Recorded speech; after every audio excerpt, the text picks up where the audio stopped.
Okay, I think we'll get started now. So, hello everyone. Welcome to another JCAD risk workshop on this, what is currently a lovely sunny morning. We're lucky enough today to be joined by Alex Parish. We've done some work with Alex in the past, and she is an expert in kind of green risk management, along with other things. I think there's her LinkedIn page. She's green your business. She's a green consultant, ESG and sustainability and disruptor. Yes, that sounds pretty cool.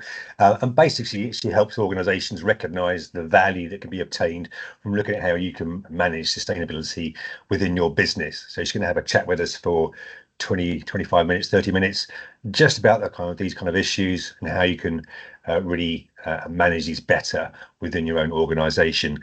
If you've got questions, then you can either obviously wait to the end and then we'll address those then. Alternatively, if you have a burning desire to ask a question at that point, then put it in the chat and then one of myself or Felicity will ask the question at that point. So without further ado, I'll hand across to Alex. Hi, Alex. Hi there, thanks for having me. Right, I will start sharing my screen to be able to let you all see this. And when I share my screen, I can see nobody. So I apologise if it looks like I'm looking at no one, but I am not because I can't see you. So No worries. 2 seconds.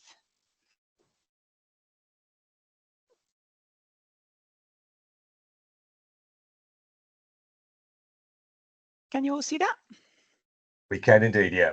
Lovely. All right, I'll crack on. So, yep, as Phil says, Alex Parish talking about ESG risk management today. So how it can be incorporated into your organisations and really help your organisations in thinking about the ESG risk. So today we're going to be covering what ESG is, how it fits within risk management, the ESG talk versus the ESG action. They can be quite different. Reframing ESG and what's next. What's after this webinar? What can you do next to start taking some action? So, excuse me.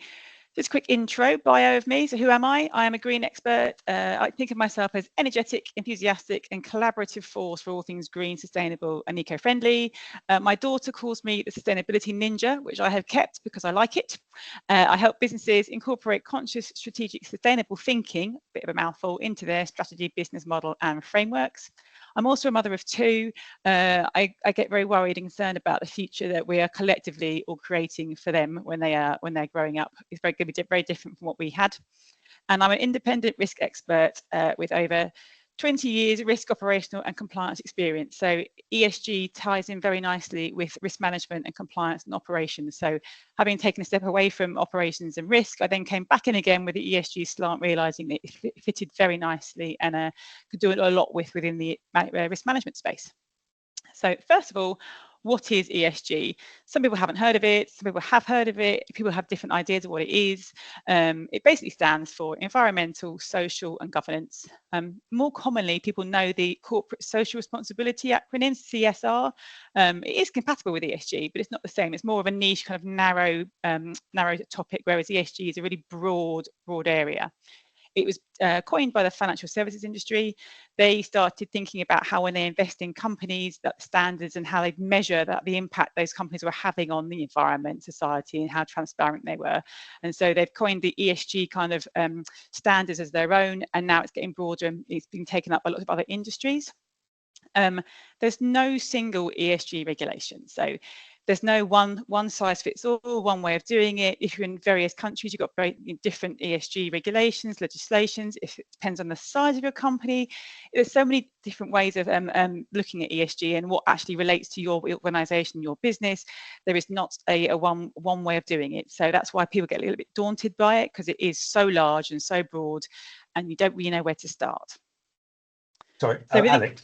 Oh, yeah. Sorry, interrupting straight away. Obviously, a lot of our customers are public sector, so local authorities, etc. Are they bound by the same conditions as a commercial entity in that regard, or?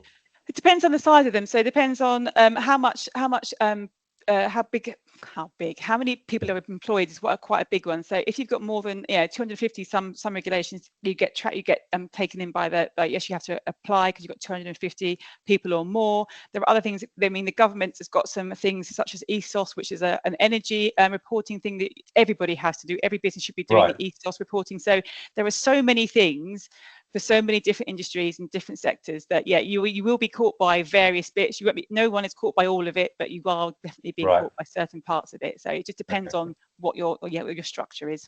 Okay, thank you. Cool. So in terms of ESG, I like to break it down into risk buckets. So you've all probably heard of risk buckets in the because you've all got JCAD. So I think of it as the environmental risk bucket, the social risk bucket, and the governance risk bucket. And you can put, there's no hard, fast rules about what you have to put in each bucket, but generally this is the breakdown of it. So the E is all about how your organization impacts the planet. So you'll have things like water consumption, your carbon emissions, your pollution, your biodiversity, all the things that are planetary impacting will generally sit under the E risk bucket. Then you've got your social.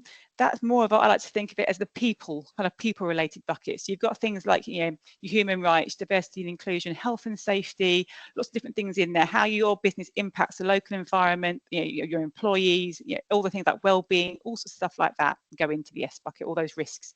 Then you've got the G, which is more about how the organisation is governed. You've got your compliance bits in there, your risk management bits, board diversity, business ethics. People like to put data protection and things like that in there. But then there are some risks that can sit across the various buckets. So data protection is quite a good one because it can sit in the S bucket because it's all about personal data. But it can also sit in the G bucket because it's all about regulatory kind of requirements on that and what are the rules and what you should have in place on that. So it's up to you. There's no kind of like fixed way of slicing and dicing this. You can have all of your risks in various buckets that you choose. It's your organization you choose and where you think it sits best. But these are generally the kind of things you'd see in those ESG risk buckets to give you some kind of an understanding of those. So if you kind of carry on through, so where would you even start? So what were the ESG so big? So the United Nations have come up with these sustainable development goals, which are quite a good thing to look at when you're first looking at kind of what do we even think about in terms of ESG. They've got these 17 goals, which are very kind of like world transforming goals that you'd be looking to commit to and try to adhere to in order to make the world a better place. Some of these, they've got 17 in total, and some of these are gender equality, climate action, affordable and clean green energy. So there's lots of various different ones. Nobody picks all 17 and tries to adhere to these and embed them into their strategy and their their governance. People generally pick 2, 3, and which helps them focus a bit more on what they want to do first. But they're a very good kind of starting point. You might want to go and have a look at their website. It's really interesting, and just decide what you might want to look at, and kind of gives you a bit of focus as to where you might want to start. So ESG's got a lot of acronyms. I've already, ESG being one of them, but the many acronyms, many legislations, many regulations. Some of them like the TCFD, CSRD, SDRs, ISSB. Immediately, you're like, they're all the regulatory institutions, financial institutions, and they're normally aimed at those large registered companies. But then you've got the things like SBTI, which are the science-based targets initiatives. That's trying to embed best practice into reducing emissions and getting to net zero. You've also got things like the CDP, which is a charity, but it's called the Carbon Disclosure Project, and they aim to make environmental reporting, got to read it off my thing, and risk management a business norm. So they would definitely apply to you guys. So there are so many out there, and that can often be overwhelming because you don't even know if do they apply to you? 2, what do they even mean? But a lot of them are trying to get reporting of your risks and your impact on the planet, on the society. So they sit very well within the ESG space, and it's something to think about when you start looking into how on earth you're going to embed it, is what actually applies to us first. And there's a whole list you can start looking into, but there's too many to talk about today. But that's where you should be starting first, is what are your goals, and thinking about what kind of regulations and legislation you should be thinking about perhaps could be applying to you. But they're changing all the time. The government's bringing in more things all the time. EU's bringing in more things, and we're not in the EU anymore, but we are taking on some of those EU regulations. So everything is moving, and so you never know when the next thing's going to come around the corner. Again, I said before, one size does not fit all. They're all open to interpretation. So it's kind of a good place to start is what actually applies to us when you're thinking about ESG. People think about it as well, but it's kind of, because it turns into a tick box exercise and it's just regulatory compliance. So, oh, we just got to do this because we have to, rather than thinking about, oh, actually, there's quite a few opportunities here. We can start thinking about how we can be unique in our USP, what we're going to offer our employees, what are we going to offer, to the social, giving back to the social society, and also people kind of forget that it's really good for growth, because it's all very well getting bigger and better every year, but is that growth sustainable? Will what you're doing now, actually, will you be able to do that in 10 years time? Things may have changed, what actually may not really apply to you guys because of your structure. But if a company, for example, is producing something that in 10 years time they won't be allowed to, diesel cars, for example, what is your sustainable growth? Where are you going to have to pivot and move to try and incorporate that, to make sure you can grow and you are a long-term company? So moving on to how it fits in within risk management. So risk management isn't new. We all know the benefits and advantages of effectively managing your risk. It's very clear for businesses. It's the ESG strategy is actually a form of risk management. So thinking about your ESG risk is a form of risk management. And if you don't consider or understand your ESG risk, then that could potentially become a risk within the business itself. By not thinking about it, you're creating a bit of a risk for yourselves.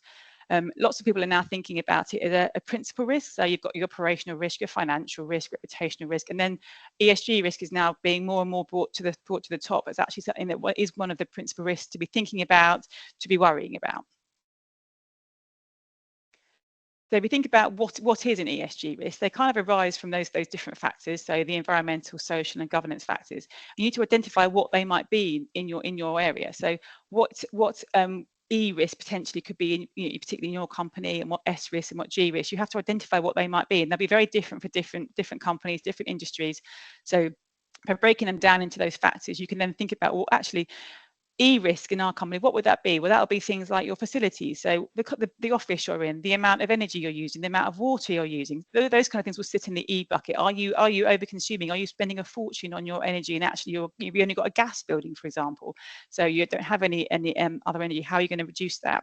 So there's lots of different things you might think about by breaking it down. But those for example, those E risks won't necessarily be sitting ever in another area of your company. So it's very specific to the different company areas, and it's why you need to break it down into, okay, in this particular area, what are our E, S, and G risks? Okay, then moving on to the next company, you won't be able to have one size, one ESG risk to cover the whole company.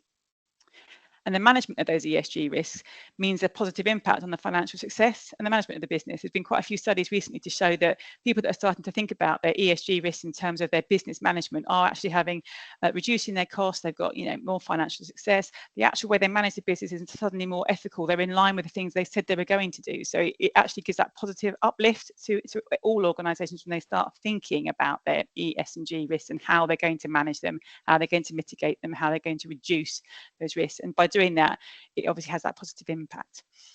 And integrating the factors, those ESG factors, into your decision making is good risk management. Again, if you don't know what your risks are when you're taking decisions, then you're maybe taking the wrong decisions. So it's good risk management to think about those factors when you're thinking about those big decisions you might be taking as an organisation. I'm assuming there is no questions because I can't see anybody. So ESG talk versus ESG action.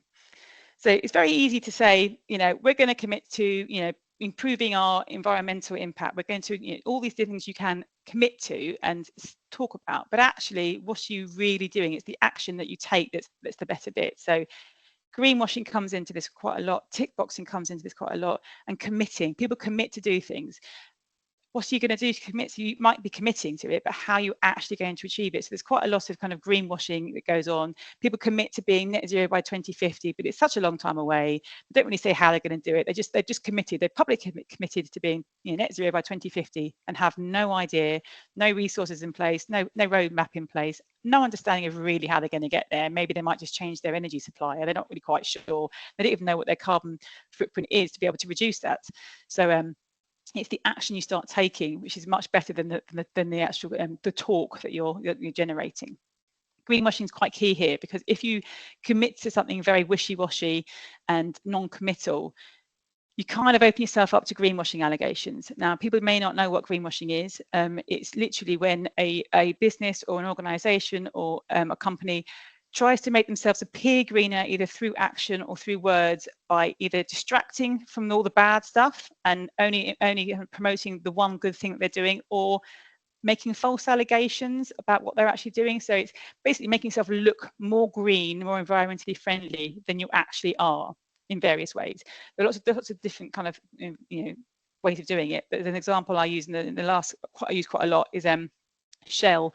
Now, Shell are one of the biggest polluters in the world. They produce an awful lot of carbon emissions. They're a fossil fuel company, and they have been promoting themselves as the green alternative to all their competitors, because they have a very, very, very small amount of green energy that they're looking to develop. And so they did promote themselves as the green energy provider and made it out that they were effectively green, and they got challenged on that, and the whole those adverts got taken down because the amount of energy that is green in their whole operation is 0.0 something ridiculous % of the amount of carbon they produce. So massively greenwashing, telling everyone that they are green when actually they are one of the biggest polluters. So Alex, who polices that then? In that example you've given there, had someone, member of the public, complained about that? Or is there an oversight body that reviews claims and justifies them, or not? There's kind of both. There's like, if people are advertising, so Coke did it as well. So Coke had the fact that drinking innocent smoothies was good for the planet. That was one of they had a song about if you drink the smoothies, it's good for the planet. Yeah. Well, they're again one of the biggest plastic polluters in the world. And there's the advertising commission stand, I think it's what it's called. You can complain to anyway, and they will then investigate it. There's no one body that investigates all the claims, but they have. If you're publicly promoting, then it's the advertising standards that get involved and get things taken down. But people have been taking people to court as well. So there are certain organisations that have been taken to court over their allegations about how green they are. So there are various different bodies and different ways of doing it. But there's no one. Annoyingly, there's no one company or one body saying we're looking into everything. It's kind of there's various ones, but you can get them. Coke again had to take their advert down, and they got fined for saying that by drinking innocent smoothies you were saving the planet. So they've had that taken down. It's interesting what you say about Shell, because I remember years ago BP, they changed their logo to that kind of green yellow flower thing, didn't they? I can't remember what it was before, but it wasn't green and flower like, was it? No, it was not. It just they're not saying they are, but it's giving the impression, isn't it, that definitely giving the impression. There's been lots of studies as well about how so people just by making packaging like example, making packaging greener. So if you're selling a sandwich and you put a green leafy thing on it and make it, there are lots of different emblems that aren't actually real emblems, but it looked like it might be the greener alternative to buying. People will pay more money for exactly the same sandwich in packaging that they can't recycle, and the stuff inside it isn't greener, but they will pay more money thinking it's the greener alternative. And people do it on purpose to make their product stand out as the greener one. So they've also been, a few people have been in trouble for that as well. Okay, thank you. That's right. So a lot of people think about ESG as kind of like, we'll just tick a box. So we'll say, right, we need a strategy, we need an ESG strategy, we'll just tick that, but we'll write one, we'll tick it, we'll say we're going to be net zero by 2050, tick, done, right, next. And it's not that, it's the action taking next. So it's good to have a strategy, good to understand where you're going to go, but how are you going to embed it? How are you going to implement it? What is it? What parts of your business is it going to impact? So it's more than tick boxing. It's actually doing the thing that you said you're going to do, and understanding how. It's quite hard to understand how you're going to get there. You start thinking about how you're going to calculate your carbon emissions, for example. How are you going to do that? Where would you even start? I mean, there's lots of carbon calculation tools out there, but you have to start collecting the data first to then be able to pump it into the system, to the tools, to then work out how much carbon you're emitting as a business. So it's saying to yourself, well, we're going to get a tool that'll answer our problems. So tick, no, actually it won't, because you've got to keep that up to date. And once you've got those data points there, your base data, then every year, if you're going to say you're going to commit to reducing by half every year, then are you? So who's checking that? What reports that going into? So it's more than just saying, yes, we're going to commit to doing X, Y, and Z. It's actually saying, oh, how are we going to do that? And also, you can't report what you don't measure. So if you're saying, for example, you are going to reduce your carbon emissions by 50% year on year, how can you measure it? How can you report on it? If you don't measure it, you can't possibly know, one, what your starting base point was, and two, if you are reducing, and you can't report on it if you've got no data in there. It's fine to have commitments and ambitions, and then as you get into it, realize actually they're a little bit unachievable. We might have to rein those in slightly. That's fine, as long as you're transparent about it. We're going to reduce by 50%. Actually, we can only manage 30%. That's okay. Our data's telling us we can't get there as fast as we thought we were going to. So we're going to rein it in, change our ambition to 30% each year, which we know we can definitely achieve. If we get more, that's fine, but it's making those achievable goals as well. But you won't know that unless you're measuring something. So it's making your commitments actually actionable and measurable, means that you can actually achieve it. That's where the action comes in, rather than just talking about it. So we think about what kind of, again, on the action versus talk, the awareness that you actually need to do something is the first step. So you may not have even thought about ESG risk. You may not have any clue where to start. So it's becoming aware of, okay, what we need to do something. We need to get better. How will we do that? What will we do? Right. Well, we need to make a start on it. It's the acknowledgement that yes, we're going to make that start, and we're going to really commit to doing something about it. Then it goes into that discovery phase, really, which is, well, how, what are our risks? Where do they live? How do we even know this? Do we need someone to come and help us? Do we, what do we do this? So you find out what your risks are, where they might be, what you're probably going to go, what road you're going to go down in terms of achieving these kind of different goals you're going to hopefully set yourself. Then it's that whole planning bit where you know what you'd like to do. How on earth are you going to do it? Do you need some resource? Do you need some to give someone the job description changing, into, okay, you're going to focus on this particular area, reducing the environmental risk within the company. How do you need a roadmap? Is it really a 2050 way out there, or is it actually we're going to try and do something by 2030 and then something else by 2040? We're going to really try to, what is our plan to get there? How are we going to get the board on board? How are we going to report it? The planning stage is quite key. Don't just jump in feet first. And it's the ownership and accountability that is really key here, because if the people at the top don't really care or don't know anything about it, nothing's really going to happen or work. So I normally go for the CEOs when I help businesses. They have to be engaged. They have to be on board. And once they're on board, it filters down, because they need to have the questions on the board papers. Are they asking those questions? Why have you thought about ESG impacts here? Or is it, in that decision-making process? They have to be the ones that say, yes, we're doing it. So it's always easy. The board of trustees, who is it on the top that's going to say, yes, we're committed to doing this and we're going to drive it through from the top down? And that's a bit of investment. Now, people get worried about this. They think, oh, lots of financial investment, don't know what I'm going to do. But actually, it isn't necessarily financial investment. It's saying to people, yes, you can do this as part of your job. We invest in educating our employees. We're investing in kind of giving them the time and the energy to be able to go out and think about these things and really engage with the different stakeholders within the business to drive this forward. So it's not just financial investment. It's that energy and that time that you're allowing your employees and whoever's going to be doing this to help. So it's the engagement investment as well, and education. And when I talk about ESG, people sometimes fall asleep, generally kind of like glaze over.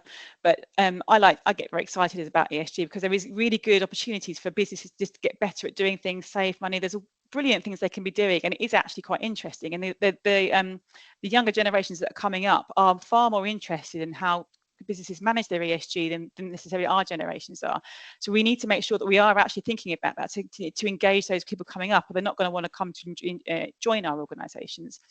So it's key for risk management. There are financial benefits, reputational benefits, commercial benefits. You need to reframe it from tick box, it's a compliance thing, or it's a legislation thing, or we have to do it because we're supposed to do it. It's more of a, we want to do it, we're going to get better at it because it's going to make us give us a better reputation. It's going to, more financial success. It will lower costs. It will, attract employees. It really does help. So once you've got that ESG strategy in place and you start embedding it, when you get asked those questions, you know what the answers are, because you are actually doing it and living it.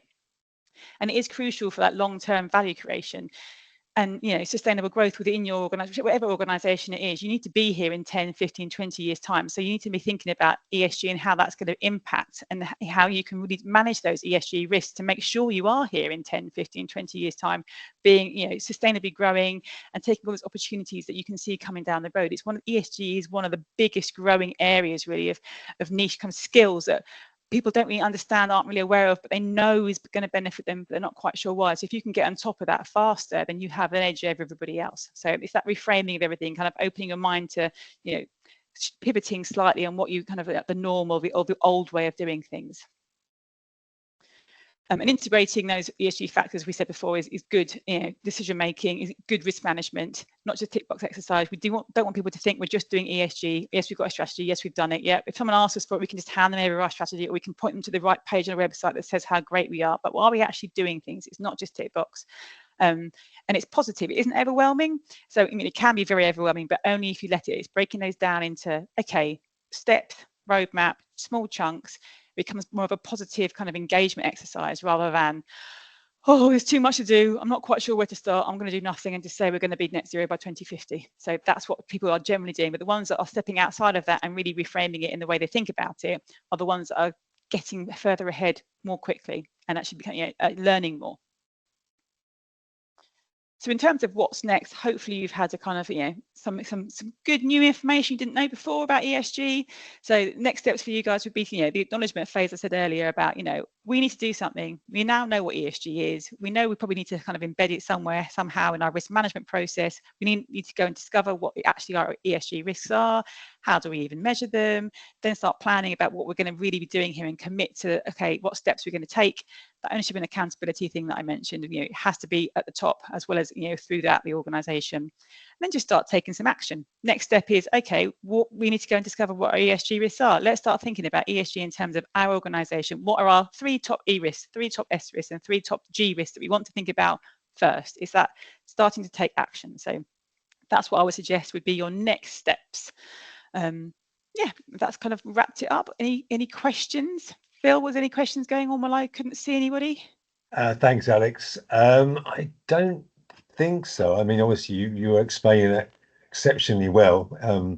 We had one question there. From Sharon. Hi, Alex, Phil. Just wondered, do you have examples of local councils or other companies who are doing this really well at the moment, or some good examples of what people have done? I haven't got local councils. I haven't got examples of those, but I'm sure if I took it away, I can probably get you some good examples. But there are good companies that are doing it very well. If you look at one quite good one, you might know Aviva. If you look at Aviva, they've got a really good sustainability report that they produce every year, and they really do try to, they're a financial services company, but they really do try and engage and set themselves targets. So they're a good one to have a look at in the meantime. But I can come back to you with some of the local authorities if you'd like me to.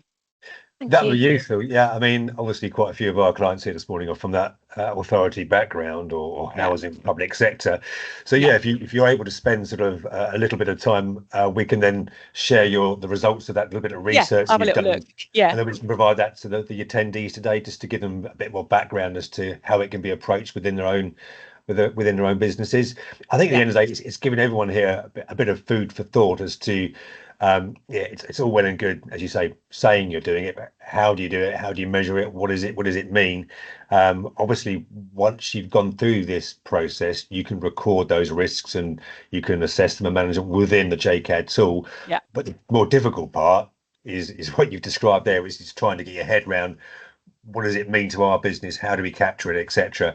And I guess if people got further questions or wanted to get some additional help, they can come back to you, Alex, I suppose, as well. Definitely, yeah. And it's like you say, you might decide, okay, we know what our risks might be now. We can put them into the system. However, they can change. So what you might think is a risk to you today, you might realise that actually in 6 months' time it wasn't really a risk, and we can add a new one. We can take it. The whole part about risk management is that bit, isn't it? It's like there is no kind of perfect way of doing it. There's no, no one's perfect. It's just making that start of really realising and then building on the first steps you're taking. Yeah. Does anyone here currently or has considered ESG within their own businesses, or has an idea how it could be approached? Because obviously Sharon's question is quite pertinent to our audience, but is there anyone within our audience that feels they're doing a great job, or do we all think we need to improve? I think maybe we'll need to improve. Okay, which is fair enough. All right, well, look, I mean, Alex, thank you ever so much for coming along this morning. We do appreciate it. It's nice to get some other speakers other than ourselves to chat to our clients and prospects. So thank you ever so much. Alex is going to give a bit more information as she can about these areas of best practice within the kind of public sector. We'll feed those back to you. The session is recorded today, so if you want to go over anything, then Felicity will make that available to you. But thanks to everyone for coming along. Enjoy your weekends.